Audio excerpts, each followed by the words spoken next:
La thématique du jour, c'est Dieu m'a dit versus ou bien contre Dieu a révélé à quelqu'un. Souvent, on a cette difficulté dans notre mental de faire un choix entre ce que Dieu nous a dit personnellement et ce que Dieu a dit à quelqu'un. C'est quelque chose qui trouble beaucoup d'enfants de Dieu et beaucoup tendent plus à écouter ce que Dieu a dit aux autres que ce que Dieu a dit personnellement. Vous savez, Dieu m'a dit et Dieu a dit à quelqu'un a un grand impact dans notre vie. Et c'est ce dont nous allons parler. Vous savez, dans la vie chrétienne, beaucoup de directions spirituelles viennent par soi ou par des gens à l'extérieur. Par soi, par exemple, par une conviction intérieure, personnelle. Dieu me parle. Un message transmis par un autre prophète, serviteur, frère et sœur.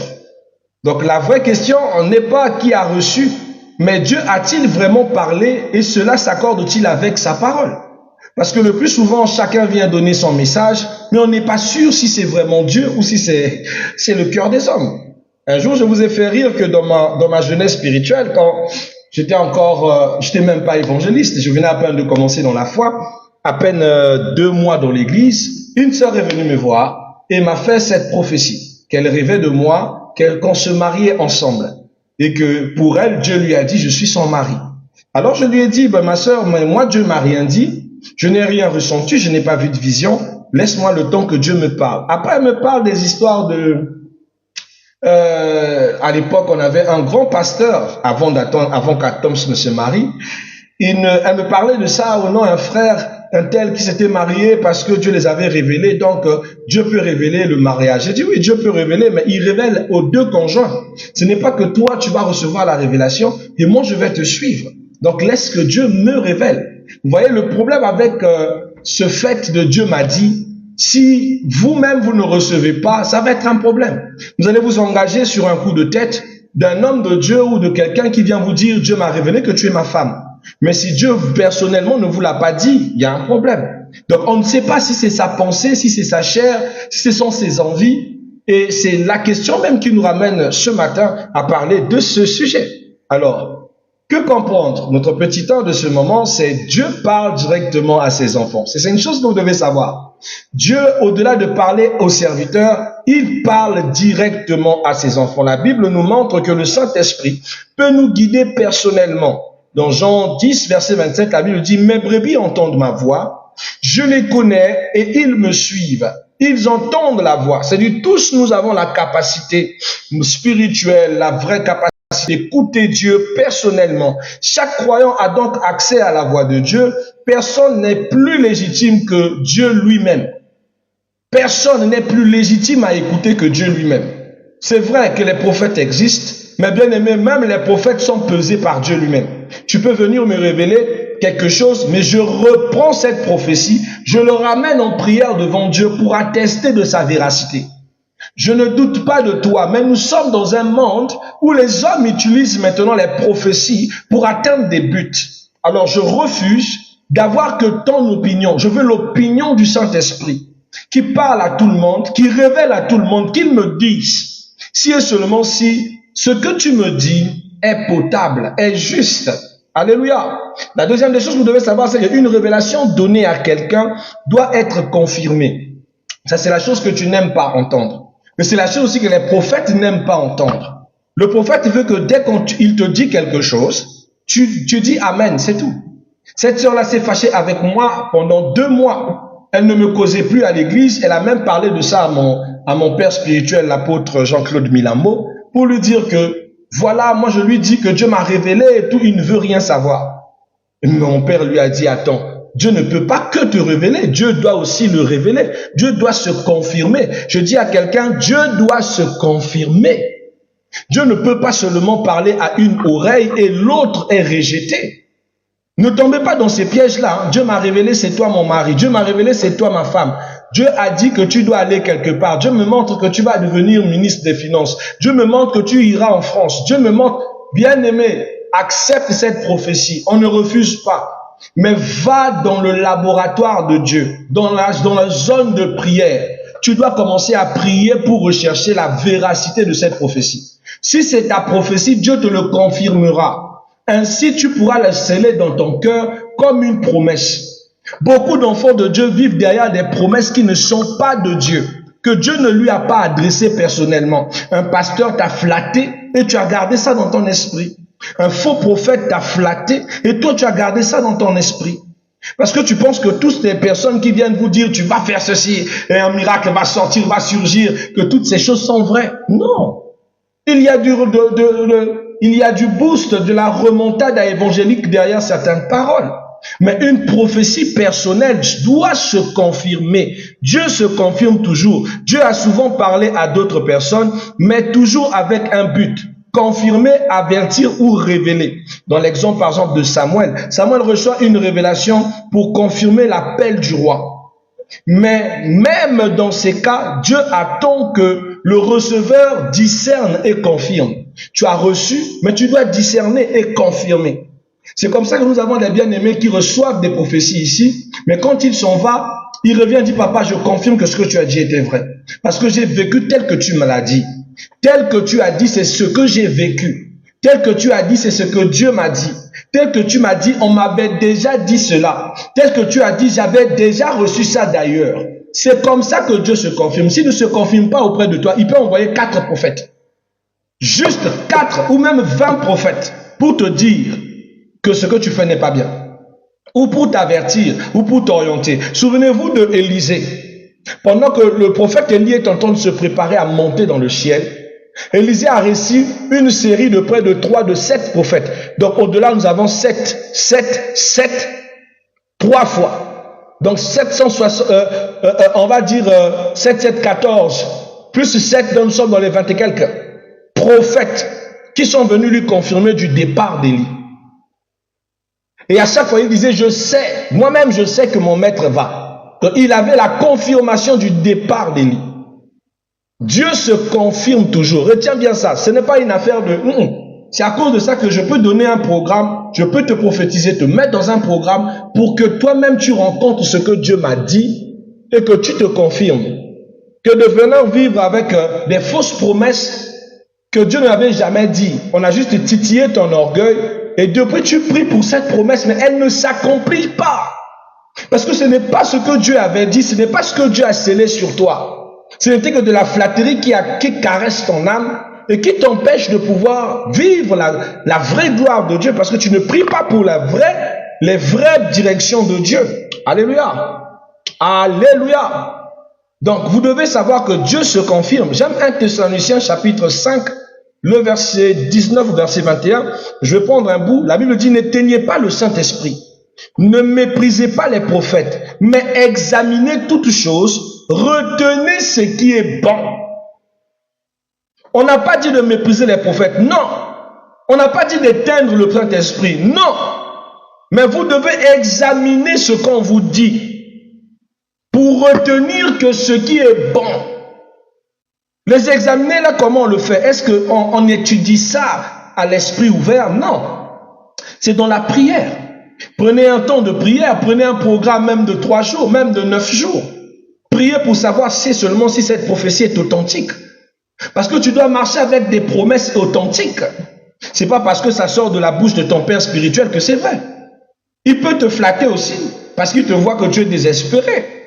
Faites confirmer la prophétie. Le mot important ici, c'est examiner. Examiner les prophètes. Les prophètes doivent être exhumés. Parce que le prophète lui-même est un humain. C'est un être humain. C'est pas toujours vrai qu'il peut se dire des choses vraies. Il peut aussi dire des choses de sa chair. Alléluia. Troisième des choses que tu dois savoir, que faire quand les deux se contredisent? C'est-à-dire, quand Dieu m'a dit et ce que Dieu a dit à quelqu'un me concernant ne va pas de pair. C'est ça la question. Dieu m'a dit ceci. Toi, Dieu t'a dit me concernant autre chose. Qui dit vrai et qui dit faux? On va prendre ce paramètre-là. Dieu m'a parlé. Contredit, Dieu a révélé à quelqu'un. Ou inversement, si Dieu a révélé à quelqu'un, contredit la parole écrite. La parole écrite a l'autorité suprême.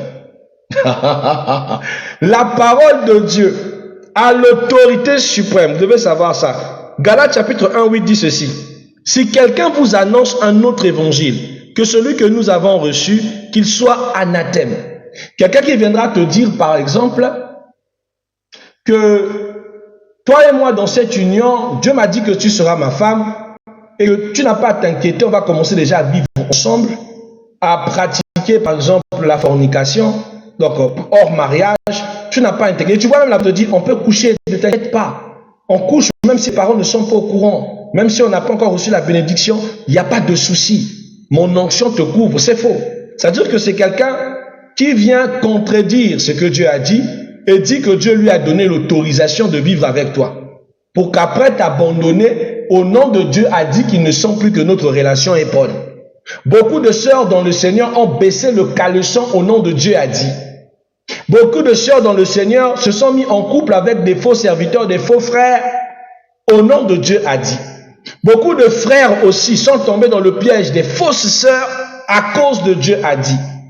Et Dieu a dit en question, ça va ça va de côté avec la parole de Dieu. Ça ne s'accorde pas bien. Mais quand une prophétie ne s'aligne pas avec la conduite de Dieu selon la parole, refusez. Dieu vous interdit de faire une chose, mais lui dans sa prophétie vous dit faites-le, refusez. N'acceptez pas parce que la parole déjà est une prophétie par évidence. Elle est indiscutable. On ne peut pas s'opposer à la parole. Même lorsque quelqu'un affirme avoir reçu de Dieu, si cela ne s'accorde pas avec les Écritures, refusez. Refusez carrément. Vous devez savoir que Dieu m'a parlé est plus important que ou contredit carrément Dieu a révélé à quelqu'un. Ce que Dieu vous a dit personnellement, je dis, Dieu vous l'a dit à vous, doit avoir plus d'impact et d'importance que ce qui vient de l'extérieur. Sinon, vous allez vivre le mystère du jeune prophète. Dieu a dit au jeune prophète, il lui a donné des directives, il n'a pas voulu écouter. Il a préféré écouter le vieux prophète. Sur le chemin, le lion l'a mangé. Le lion l'a tué. Parce qu'il n'a pas voulu écouter Dieu personnellement. Bien aimé, Dieu personnellement, c'est Dieu dans son caractère et dans ton cœur. Soyez attentifs à ce que Dieu vous dit personnellement. Pourquoi il a sauté ses prophètes pour venir à vous, pour vous parler personnellement? C'est pas pour que vous mettiez en doute. Mais que quelqu'un d'autre vous dise le contraire de ce que Dieu vous a dit, bien aimé, c'est lui qui est anathème. Il faut refuser. Il faut vous y opposer. Si ça ne complète pas la révélation, refusez. Refusez. J'étais censé aller enseigner, faire une campagne d'évangélisation sur Oyo. Et le Saint-Esprit m'a dit, tu iras sur Oyo. Et un fort pasteur m'appelle, me dit, moi je te vois à Sibiti. Dieu m'a dit que tu vas à Sibiti. Tu vas prévoir une campagne, tu vas aller à Sibiti. Là même je parle, Dieu m'a donné la volonté de te soutenir, de te mettre à disposition des choses pour que tu ailles facilement faire l'évangélisation à Sibiti.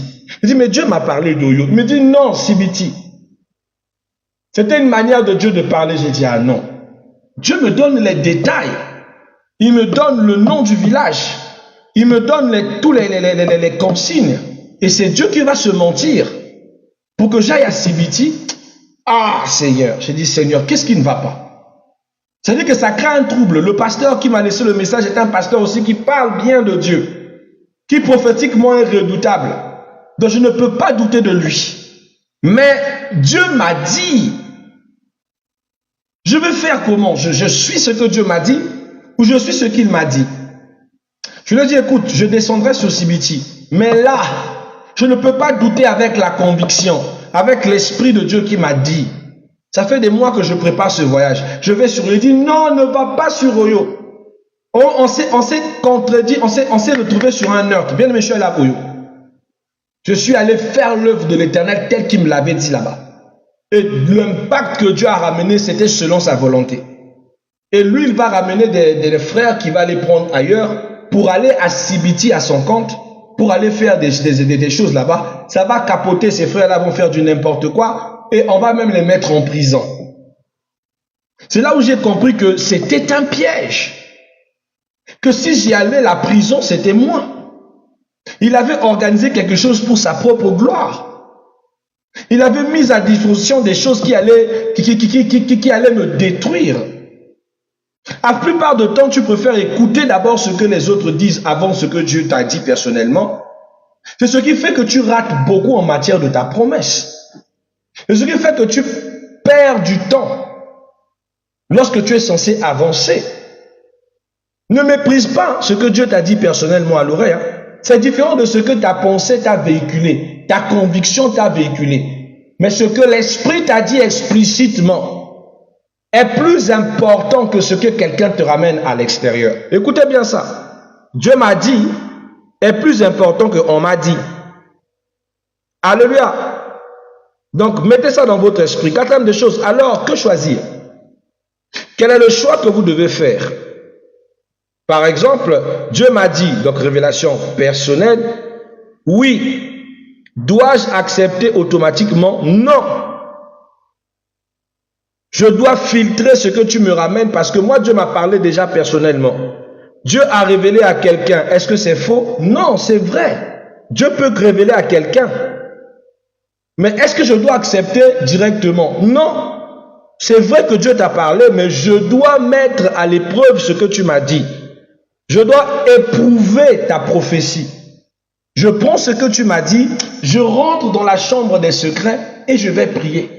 Je vais dire, Seigneur, révèle-moi, montre-moi, confirme-moi la prophétie de ton serviteur. Si c'est vraiment toi, je veux savoir si c'est vrai.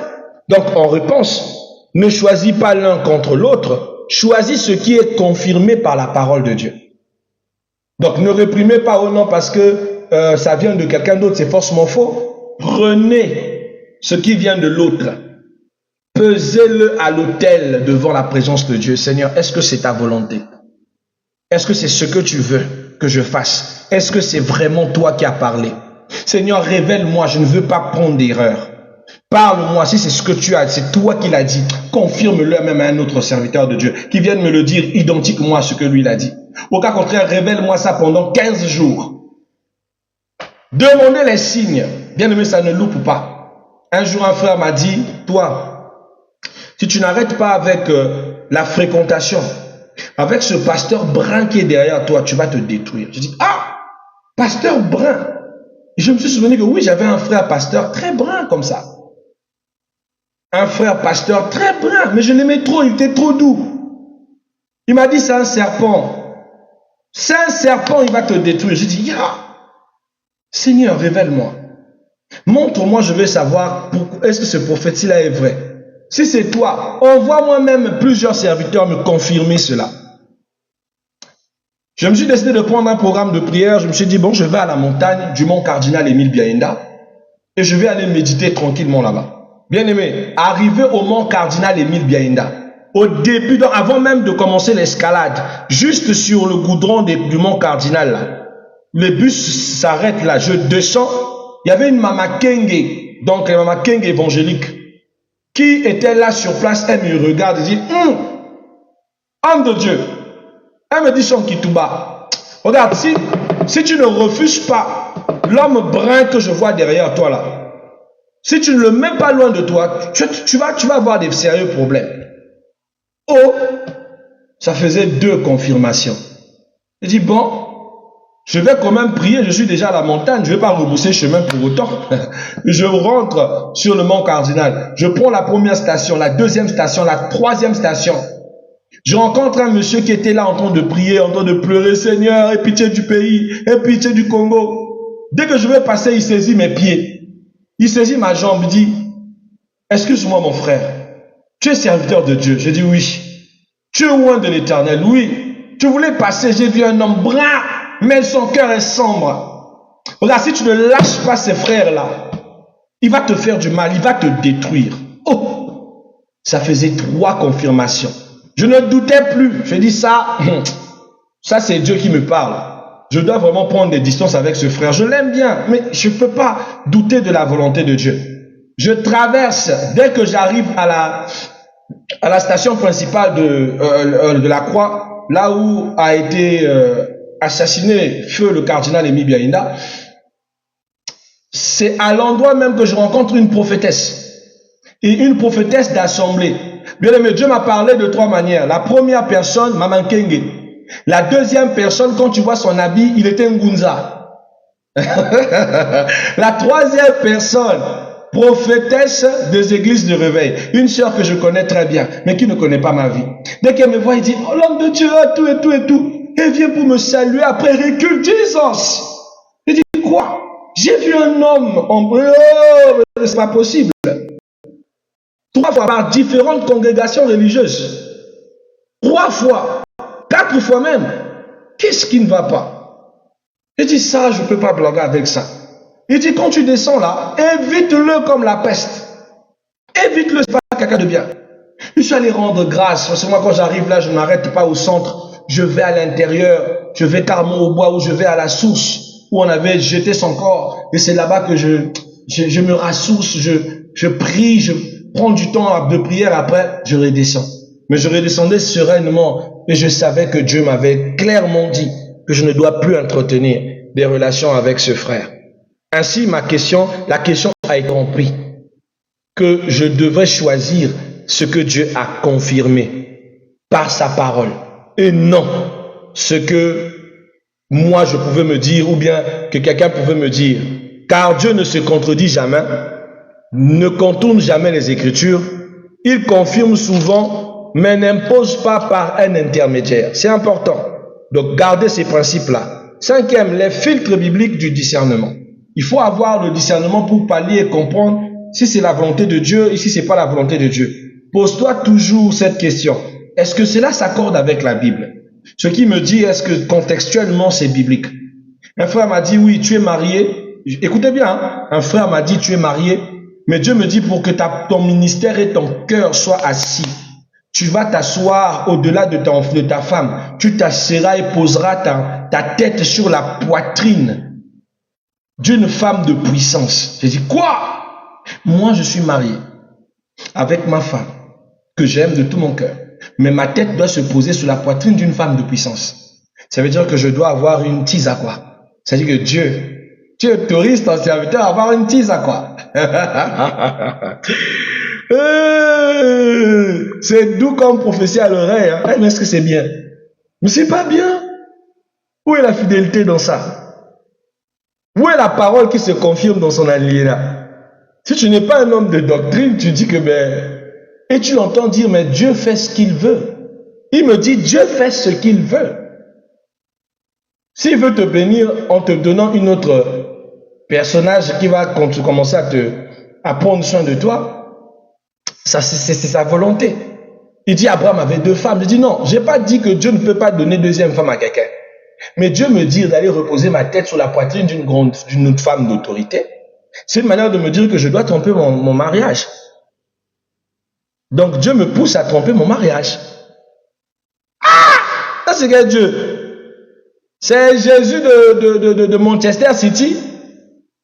C'est Jésus de Matamoros? Ou bien c'est le Jésus de la croix? Bon, mon frère, je n'ai pas douté. Hein? Laisse-moi aller prier.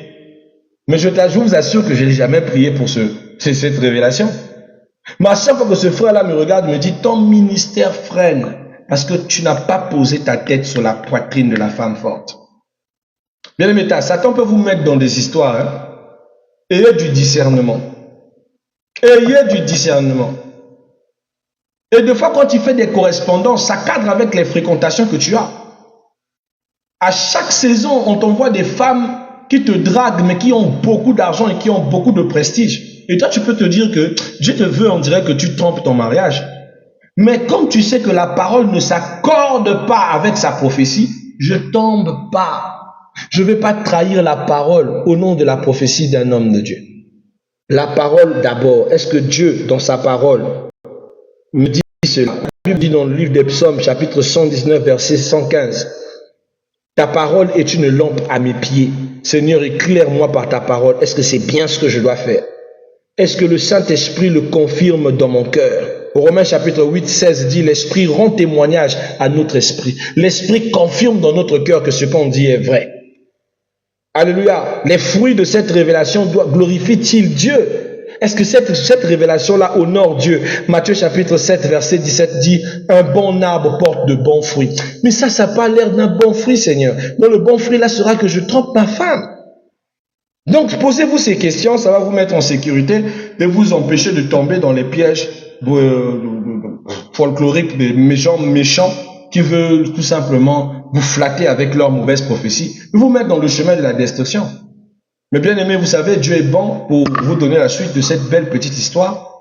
Le bien aimé, plus tard, il avait donné aussi la prophétie à un de mes frères, et le frère allait tomber dans cette bêtise, et c'est lui qui est allé raconter à tout le monde qu'il est en parallèle avec son foyer. Il a dit à tout le monde que ce frère est en parallèle, mais c'est lui qui lui avait dit que la grandeur de son ministère est sur la poitrine d'une autre femme.